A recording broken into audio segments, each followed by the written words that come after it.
Bonjour à tous, je suis ravi de vous retrouver pour ce nouveau programme YouTube qui s'appelle Savage Talk Show. Et je suis surtout ravi de partager cette nouvelle expérience avec mes amis. Format de programme totalement inédit évidemment dans la pêche. Et j'espère que ça vous plaira, donc abonnez-vous. Hein. Franchement, ça va pas ce que tu es en train de faire. Pourquoi? T'as pas l'impression que c'est un peu Fishing Club, non? Fishing Club? Un peu. Un peu. Tu ferais pas ton David de service, mon vieux, là? Ça va. Oh, vous me faites chier, allez. Il est fou, ce mec.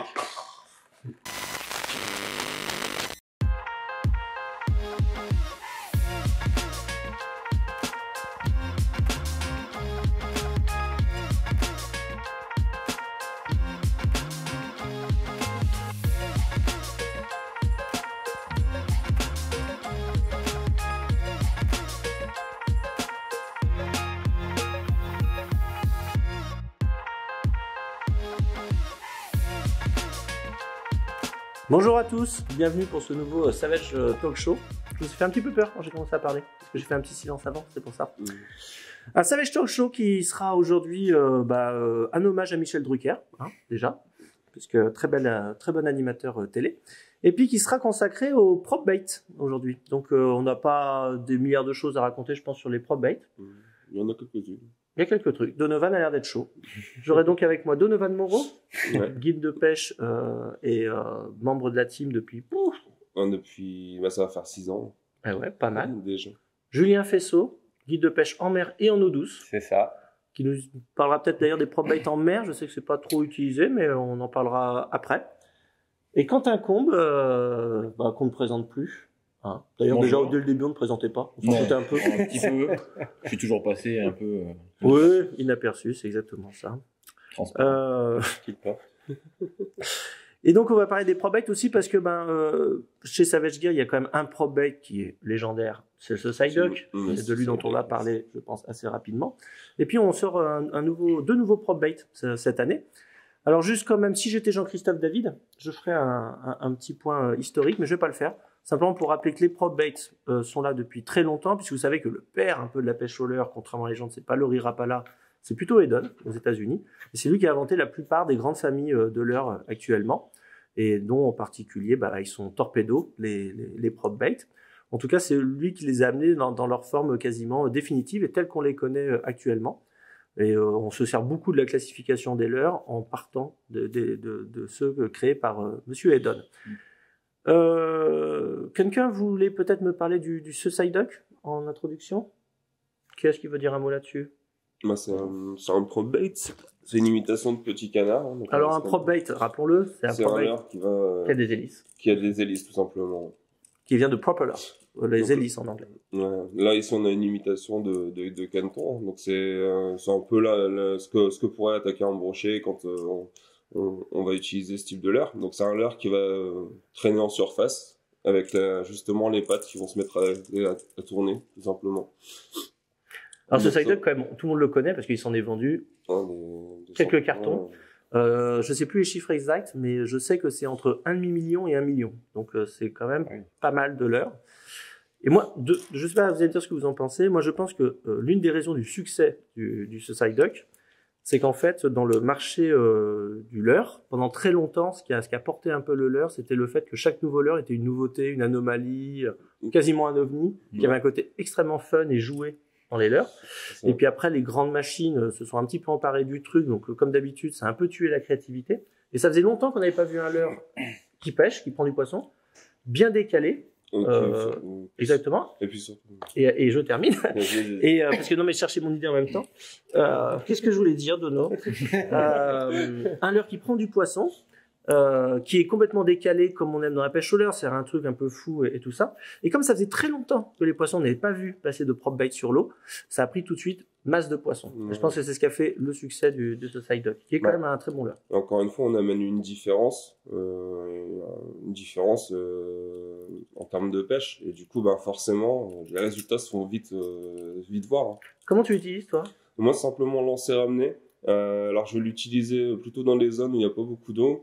Et je vais longer les berges, par exemple. Je sais que souvent les brochets, quand ils aiment bien être à l'affût au niveau des berges, ça va être un leurre, je vais utiliser comme ça. soit le sol, le long des nénuphars, ou des choses comme ça. D'ailleurs, hier, on a enregistré un live là, qui est toujours disponible sur Facebook et YouTube. Et on parlait avec Sylvain le dentiste, et on était plusieurs à dire qu'on utilisait beaucoup les PropBait en steady retrieve, récupération continue, sans faire de splash. Qui n'utilise pas comme ça, peut-être? Non. Moi, ça m'arrive de faire des pauses quand même. Faire au moins des pauses et des splashs? Ouais, ou soit des animations un peu erratiques, ou après linéaire, pause, linéaire. Ouais, linéaire pause, oui, plus facilement. Après, j'aime bien varier moi la façon dont on va pouvoir l'utiliser, donc forcément je l'utilise de deux façons différentes, le splash et le steady retrieve, hein, donc vraiment lancer ramener tout doucement. Mais pour clarifier ma question, parce qu'en fait, bon, il est clair qu'au début on va varier les animations parce que selon les jours ça sera pause ou pas pause, peut-être splash ou pas splash, ça c'est vrai. C'est exactement ça. Mais pour ce qui est du en général, ce qui marche le plus statistiquement, moi j'ai cru remarquer que c'est steady retrieve tranquille. Lancer, ramener, toujours la même vitesse, alors pas forcément trop vite, j'aime pas trop l'utiliser rapidement. En même temps, pour le brochet, on a besoin d'aller vite. Hein. Donc vraiment l'animation de lancer, ramener, une vitesse de récupération, on se cale dessus et puis on pêche comme ça. Sur les dernières versions, il y a un petit stinger qui avait été rajouté dans le packaging pour déporter le triple à l'arrière entre les deux pattes. Parce que beaucoup de gens se plaignaient de décrochage. Est-ce que toi, tu as vécu ça pas mal? Ouais, bah surtout sur le black bass, pas trop le brochet. Après, moi, j'ai surtout pêché pour le. T'avais réussi à ouvrir les hameçons. Ouais. Donc changer les tripes peut-être pour le brochet. Pas changer les tripes. Hein, c'est parce qu'en fait la façon dont c'était monté, en fait le brochet, comme je l'avais piqué, avait tout simplement une force d'appui qui était différente. Ah, il pouvait s'appuyer sur les deux branches du dessous pour ouvrir la troisième. Pour ouvrir la troisième branche. Donc au final, c'est le fait qu'on ait rajouté la petite tige là, c'était juste magnifique parce que ça évitait justement ce type de problème. Moi, ce que je me dis, comme je vois qu'il y a, parce qu'en fait, ce qu'on voit mal à l'image, je vais essayer de le montrer. Parce qu'il y a la plume qui cache, mais il y a un petit clips. Je ne sais pas me le foutre dans le doigt. Mais moi, c'est vrai que ce side duck, la première fois que je l'ai vu, je me suis dit, mais pourquoi on n'a pas mis tout simplement deux anneaux brisés? Enfin, en tout cas, un truc qui décolle un petit peu le leurre du truc. On clipse quand même ici. Moi, je pense que si j'étais vous, c'est ce que je ferais. Je mettrais rajouter un anneau brisé, je le clipserais quand même. Alors le clip, c'est pareil. Là, il faut le desserrer un petit peu. Là, j'ai senti qu'il était un peu fort. Avec une pince, il faut le desserrer un peu de manière à ce que ça soit pas trop la galère pour que ça sorte. Il faut que ça soit fluide et que ça sorte facilement. Ouais, exactement. Alors après, il y a toujours aussi l'armement ventral, mais généralement les gens l'enlèvent. De toute façon, moi, je n'utilise pas le ventral, donc. C'est que tu passes. En fait, si tu le mets en ventral, tu passes pas dans des zones vraiment peu profondes où tu ramasses des herbiers. Dès qu'il y a un truc en surface, le ventral, tu ramasses une feuille, un truc, t'es mort. Petite taille ou grande taille? Ouais, c'est sur les grandes tailles. Petite taille ou grande taille? Ouais, grande taille aussi. Petite taille ou grande taille? Plutôt petit, moi. Plutôt petit. Ça tombe bien parce que la grande taille est sortie du catalogue. Mais en tout cas, c'est vrai que c'est un très bon leurre. Et alors, il y avait deux points d'attache. Ici et ici, si on le souhaitait. Là où on peut aussi mettre un triple. De mémoire, quand on l'accrochait ici, ça relevait légèrement le museau. Donc, ça splashait plus. Et quand on le mettait comme ça, il était plus comme ça. Donc, c'était plus discret. Plus discret. C'est ça? Ouais, c'était ça. Effectivement, on sent avec le centre de gravité qui est comme ça, évidemment, si je le mets ici, ça va le relever. Ce qui aide aussi à bien splasher. Et alors, je ne sais pas si vous vous souvenez, à l'époque, c'est Lionel Laporte, un de nos détaillants chéris, qui avait fait une vidéo où on le voit, il y a un silure qui attaque. Oui. Et ça, il avait fait 6 millions de vues en peu de temps. Ça nous avait bien aidé. Merci Lionel. On te fera 2% de réduction sur le prochain. Et c'est vrai qu'après, j'ai parlé avec pas mal de siluristes, dont l'excellent...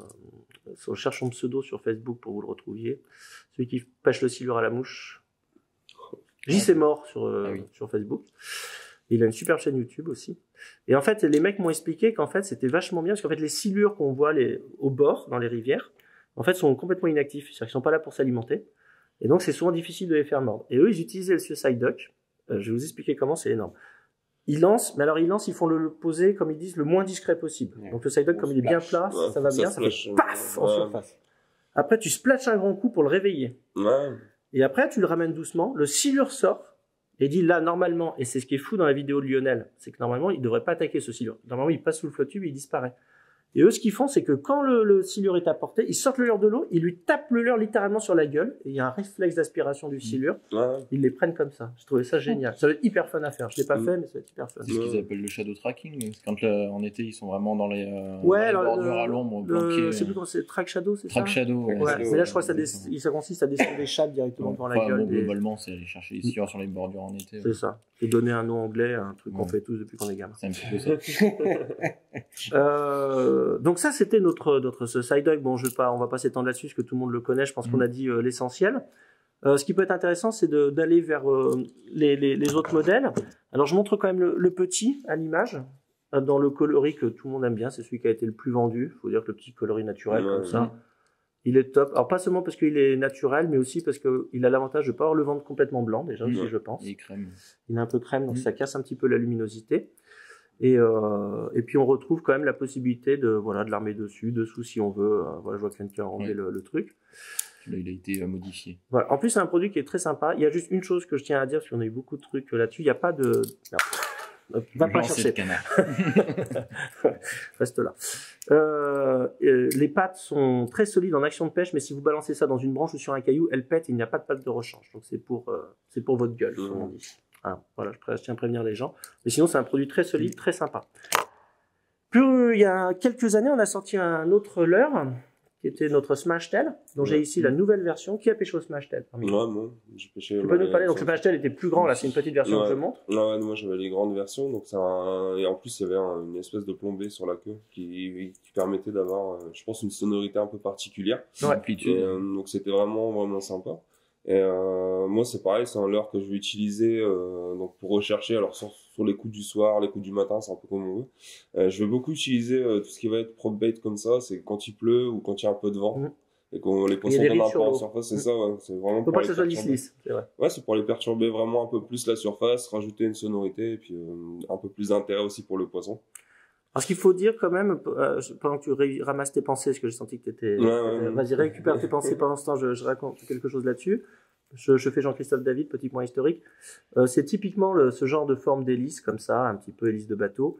Ça existe depuis très longtemps chez les pro-bait. Et il y en avait des excellents sur le marché, je pense, j'ai perdu son nom, celui de Salmo, qui existe toujours, qui est un excellent pro-bait avec ce truc-là. Et pourquoi il est excellent? Parce qu'il fait un son très particulier, très lourd. Plomb. Exactement d'ailleurs comme on imaginerait, je sais pas moi, une hélice d'un super tanker qui démarre. Plomb.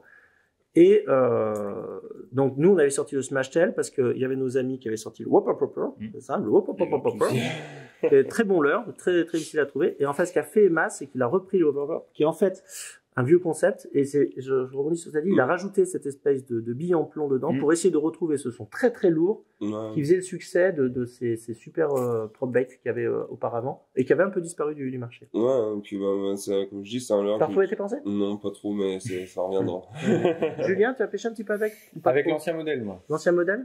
Ouais, mais du coup, pour le bass sur les bordures, c'est un leurre que moi j'aime bien utiliser plutôt quand c'est quand la nuit tombe en fait, avant que la nuit tombe, que c'est bien calme, justement, tu viens réveiller les poissons qui sont planqués dans les bordures. Tu t'en sers presque de silhouette bait, là, c'est-à-dire que tu vois, ça permet de détacher quelque chose sur la surface. C'est ça. Ouais.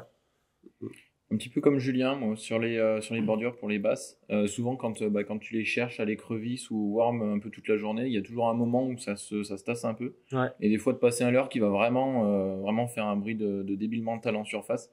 En passant le long des roseaux, tu vas faire sortir des poissons qui seraient pas sortis. C'est là où d'ailleurs je vois que moi j'utilise beaucoup les prop bait. D'ailleurs par exemple, il y a eu un moment une mode du spike baiting, qui était souvent des leurres à black bass subaquatiques, mais avec des petites hélices. Et d'ailleurs il en existe encore un chez nos amis de chez Ilex, comment ça s'appelle? Il existe encore? Non, il a disparu je crois. C'était un petit crankbait avec une hélice au cul qui était un très bon leurre. Bref. Toujours est-il que moi j'utilise plus comme un leurre quasiment finesse, d'où le fait pas splash machin. Et j'utilise par exemple la journée quand il y a du clapot sur l'eau, parce que comme en mer, c'est vraiment très ridulé. Et c'est un leurre qui me permet de passer discrètement, mais tout en étant vu, tout en étant discret. Tu vois ce que je veux dire? Donc c'est vrai que c'est pas la même approche, mais c'est intéressant comme truc. Est-ce que tu te souviens ce que tu voulais dire précédemment? Non, c'est un peu notre running gag. Maintenant, mais ça va faire un peu le résumé de ce que je voulais dire. Donc, on le garde jusqu'à la fin. Et donc cette année, on sort une toute petite taille, une taille finesse. Donc là, ça fait 8 cm pour 12 grammes. On a commencé à pêcher avec Alors, il y a un truc qui est purement commercial. Les gens, pour une raison que j'ignore, n'aiment pas quand le leurre se met, vous voyez, comme ceci, à plat pendant qu'il est en train de nager. Ouais. Ce qui est un peu con parce que c'est le seul moment où le poisson voit le coloris. Ouais. On s'embête à faire des coloris et tout. En tout cas, celui-ci, il faut aller beaucoup plus vite pour qu'il finisse par se mettre à plat. Mais enfin, sachez quand même que c'est plutôt une bonne chose qu'il se mette à plat, puisque non seulement le poisson voit le coloris et non pas un ventre simplement blanc, mais en plus, il y a une plus grosse silhouette. Hein. Et c'est ça. Et d'ailleurs, on a fait exprès de scanner ici une truitelle pour avoir cet aspect extrêmement ventru, d'où le fat. Alors celui-ci, je pense qu'il va être remarquable aussi sur les chevennes et tout ça, parce qu'il n'est pas très gros. Ouais. Et Sylvain, il a commencé à pêcher avec hier. Et il a fait déjà pas mal de basses. Et nous, on a eu des attaques de brochettes déjà dessus. Parce qu'à l'heure où on vous parle, c'est tout nouveau, tout neuf. Ouais. On ne connaît pas trop. Vous voulez rajouter quelque chose sur ce Smaragdel? Non? Pas spécialement. Non, bah après la forme qui est un peu plus différente, j'aime bien le fait que ce soit un peu plus trapu, plus large. Ouais. Plus ramassé. Comme tu dis, en fait, la plupart des gens vont pas aimer que le leurre se mette de côté, ouais. Alors que c'est vraiment un peu... Alors c'est ce qu'on aimerait, nous, toujours, en fait. Ouais, moi, limite, j'aimerais qu'il se mette sur le dos, mais enfin... Ouais, parce que du coup, au final, il faut bien penser comme le poisson, hein, se mettre à sa place. Lui, quand il va voir le leurre passer, il va le regarder d'en bas, donc, vers le haut. S'il regarde vers le haut, ça va forcément être du blanc. Et je doute qu'un poisson se dise ah, j'ai failli attaquer, mais normalement, il aurait pas dû se mettre sur le côté. Ouais. Je pense que les poissons qui vont attaquer là-dessus, c'est une attaque réflexe, une réaction. C'est ça. Donc, il n'a pas le temps de voir côté, le ventre ou le côté. Bref, il attaque quand il entend le bruit et qu'il voit exactement. le pour lui, c'est une opportunité. Donc... Avant de donner la parole à Quentin, une précision. Pourquoi d'ailleurs on a pris cette truitelle aussi, ça s'appelle ventru, c'est que c'était le meilleur moyen de faire 12 grammes sur 8 cm. C'est un petit leurre qui se lance vraiment bien. Tu voulais rajouter un truc, Quentin? Par rapport, pour rebondir à ce que tu disais sur les coloris, c'est vrai que c'est dommage, parce qu'en plus, qu'on a des coloris qui sont quand même assez travaillés. Là, je vois celui que j'ai dans les mains, il y a des petits films holographiques sur le côté. Et on a le dos qui est noir, donc s'il reste vraiment à plat, on va avoir juste le ventre blanc, comme tu disais tout à l'heure. C'est ça. Bon, qui peut marcher, parce que quand on a de la luminosité, ça dessine une silhouette pour le poisson qui l'attaquera par-dessous. Mais par le côté, on a vraiment le contraste blanc, jaune, noir avec le film holographique. Ouais. Donc c'est un peu dommage de s'en passer. Ouais. Exactement. Je tiens à préciser qu'on ne peut pas rebondir sur des couleurs. On peut rebondir sur de la matière, comme un trampoline, mais sur des couleurs, on ne peut pas. Sur des balles. Très bien. Après ce trait d'humour absolument exceptionnel, nous allons passer au dernier leurre qui s'appelle le Prop Walker, que j'ai commencé un petit peu à utiliser d'ailleurs, c'est pas du tout trop mon style. Alors à la base, c'est un stick bait. Ouais. Est-ce que quelqu'un a déjà essayé de pêcher avec? Non, pas eu entre les mains encore. J'ai pas eu entre les mains non plus.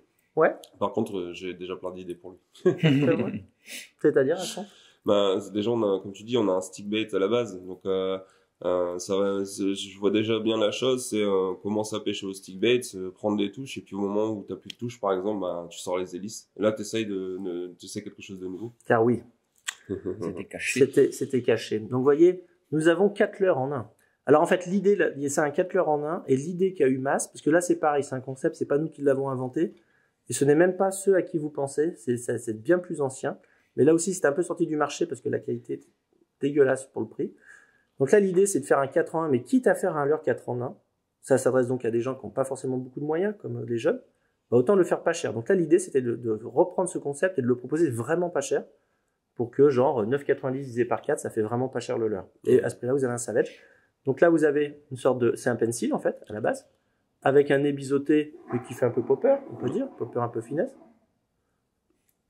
Puis, mais quand vous ouvrez les hélices ici, il se passe des choses derrière nous. Nous avons ici un prop bait, n'est-ce pas? Paf! Je ne sais pas si Maxime arrive à choper la caméra. Une torpille. Et donc là, maintenant, j'ai un prop bait, ça tourne. Et ça, c'est une chouette idée. C'est une super idée, tout simplement parce qu'on peut faire évoluer notre pêche avec le même leurre. Et comme tu dis, on a 4 leurres en un. Et ça, c'est-à-dire qu'on peut faire récupération en linéaire avec le truc, on peut le faire popper, on peut faire doggy style.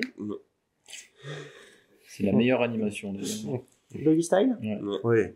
Ma préférée. La dernière fois, j'ai ramené une copine à la maison et on a fait Walking the Dog toute la nuit. Tu veux dire doggy style? Non, je l'ai promené en laisse. Ah, d'accord. Donc, le prop bait. Donc, ça, c'était notre dernier prop bait. Donc, c'est le Prop Walker. C'est très, très bon marché. Et la conception est pas mal. Moi, j'ai un petit peu pêché avec. J'ai pas encore fait des miracles parce que c'est pas trop mon style de pêche. Je le sors quand ça mord pas, comme à chaque fois qu'on ne prend pas un truc. Mais le peu de brochet que j'ai touché avec, ça a tenu. Donc, ça, c'est plutôt une bonne nouvelle. Et je pense qu'il y a des essais à faire. Il faudrait essayer de n'ouvrir qu'une seule ailette. Je pense que ça ferait que de la merde. Mais ça peut être un argument pour quelqu'un qui se déciderait à l'acheter à cause de ça. Même tout simplement changer quelque chose du leurre. C'est Ouais. bien même. Hein. Faut tout essayer à la pêche. Après, ceci dit, moi, ce que je remarque, c'est que du coup, vu que tu as 2 ailettes, en plus du smash tail, ça fait quand même un bon complément parce que le smash tail, lui, il a qu'une ailette, donc on va avoir une sonorité qui va faire plop, plop, plop, plop. Exact. Et lui, avec ses 2 ailettes, il va avoir une sonorité qui va être beaucoup plus Surtout plop, plop, que, plop, plop, plop, plop. ici, là, Et ça peut être vraiment complémentaire. c'est une hélice en forme de cuillère, donc qui ramasse beaucoup d'eau donc pour ça va faire, faire plus grave, pour faire certainement. une grande Là, c'est déflagration. plus un leurre de prospection rapide et avec lequel tu pourras lancer plus loin, je pense, qu'avec le smash tail. Parce que c'est vrai, ce qu'on a oublié de dire, c'est qu'il y a 2 formes d'hélices. Donc, il y a l'hélice en forme de cuillère qui ramasse de l'eau, c'est pour faire une déflagration dans l'eau, en fait, pour le peuple. Et puis, il y a les hélices toutes bêtes, par exemple, typiquement du torpedo dont on parlait tout à l'heure, ou comme ici, qui sont là, en fait, pour frapper l'eau, simplement. Clac, clac, clac, clac, clac, La clac, fréquence clac. sera pas la même. La fréquence sera pas la même. Et donc, c'est bien d'avoir les deux. Effectivement. Bonne remarque, Quentin. Enfin, je pense que ça peut être intéressant d'essayer les Bah, deux. surtout pour nous, parce que ça en fait vendre 2 au lieu d'un. Et puis, oui, pour prospecter des grandes étendues, je pense que le propulker, avec sa forme, il peut se lancer plus loin.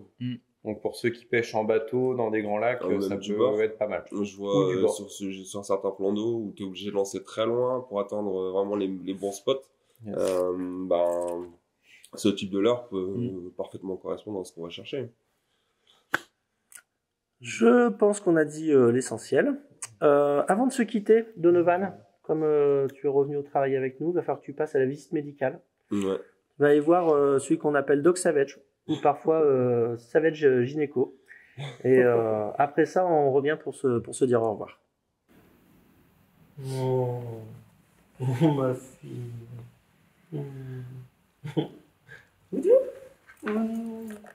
Non, oui, il y a trop d'amour entre nous. Non. Mais non, je peux pas t'amener à la maison. T'as déjà une maison, hein? Moi, je peux pas. Je peux pas, mais j'aimerais bien. Oh, tu es belle. Oh, ça me fait du bien de ressentir un peu d'amour, oui. Oh, non, arrête. On n'en pas par là. Bon, on y va les gars, on bosse. Voilà, ce Savage Talk Show est dorénavant fini. C'est le secret médical, on ne saura pas ce qui s'est passé pendant la visite pour Donovan. J'espère que ça va mon pote en tout cas. On se retrouve très prochainement pour un Savage Talk Show. J'espère que ça vous a plu. N'hésitez pas à laisser en commentaire vos réflexions pour nous permettre d'améliorer cette émission. Il me reste à remercier Julien Fessot, Donovan Moreau et Quentin Combe. Et je vous dis à la prochaine sur Savage Care France, bien sûr.